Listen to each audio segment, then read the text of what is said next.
नमस्कार, मैं प्रज्ञा और आप देख रहे हैं न्यूज एक्सप्रेस भारत। यूपी के सीएम योगी आदित्यनाथ ने दिल्ली में एक रैली के दौरान अवैध प्रवासियों और अन्य मुद्दों पर दिल्ली की आप सरकार की आलोचना की थी। वहीं इस पर आप संयोजक अरविंद केजरीवाल ने कहा है कि मैं योगी जी से सहमत हूं कि दिल्ली की कानून व्यवस्था बहुत ही ज्यादा खराब है। उन्होंने अमित शाह पर भी तंज कसा है और साथ ही साथ उन्होंने बयाने भी दिए हैं। दिल्ली विधानसभा चुनाव को लेकर प्रचार प्रसार चरम पर है। उत्तर प्रदेश के मुख्यमंत्री योगी आदित्यनाथ भी दिल्ली की चुनावी रण में एंट्री उनकी हो चुकी है। उन्होंने गुरुवार को जनकपुरी विधानसभा क्षेत्र में एक जनसभा को संबोधित करते हुए आप सरकार पर जमकर निशाना साधा।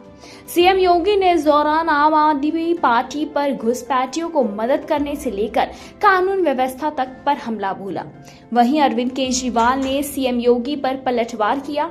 अरविंद केजरीवाल ने दिल्ली सरकार की कानून व्यवस्था की आलोचना करने पर पलटवार किया और कहा कि राष्ट्रीय राजधानी की कानून व्यवस्था केंद्रीय गृह मंत्रालय के अधीन आती है। उन्हें इससे सुधारने के लिए गृह मंत्री अमित शाह को मार्गदर्शन देना चाहिए। मीडिया से बात करते हुए केजरीवाल ने कहा, योगी जी भी दिल्ली की कानून व्यवस्था पर सवाल उठाएं। मैं योगी जी से सहमत हूं कि दिल्ली की कानून व्यवस्था बहुत खराब है। दिल्ली के पूर्व सीएम अरविंद केजरीवाल ने आगे ये भी कहा है कि योगी जी ने कहा है कि उन्होंने यूपी में बदमाशों का सफाया कर दिया, लेकिन दिल्ली में बदमाश खुलेआम घूम रहे हैं।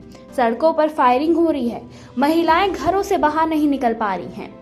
उन्होंने कहा कि मैं योगी जी से कहना चाहूंगा कि दिल्ली की कानून व्यवस्था अमित शाह के अधीन है। उन्होंने अमित शाह के साथ बैठकर उनका मार्गदर्शन करना चाहिए। उन्हें समझाना चाहिए कि कानून व्यवस्था को कैसे दुरुस्त किया जाए। केजरीवाल की ये टिप्पणी सीएम योगी द्वारा अवैध प्रवासियों और अन्य मुद्दों पर दिल्ली की आप सरकार की आलोचना करने के बाद आई है।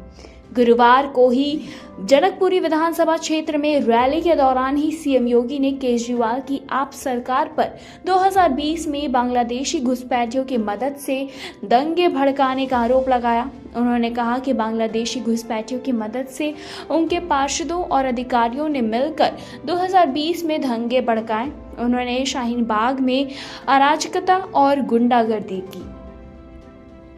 सीएम योगी ने आगे ये भी कहा है कि आज अगर आप उन राज्यों को देखें जहां बीजेपी की डबल इंजन सरकार सत्ता में है, तो आपको वहां स्वच्छ वातावरण मिलेगा। उन्होंने कहा कि दिल्ली में डबल इंजन की सरकार बनाए और बुनियादवादी यानी कि बुनियादी के अनुसार सुविधाएं प्राप्त करे और दिल्ली को फिर से इंद्रप्रस्थ बनाने की दिशा में आगे बढ़े। दिल्ली विधानसभा चुनाव 5 फरवरी को एक ही चरण में होंगे और वोटों की गिनती 8 फरवरी को होगी।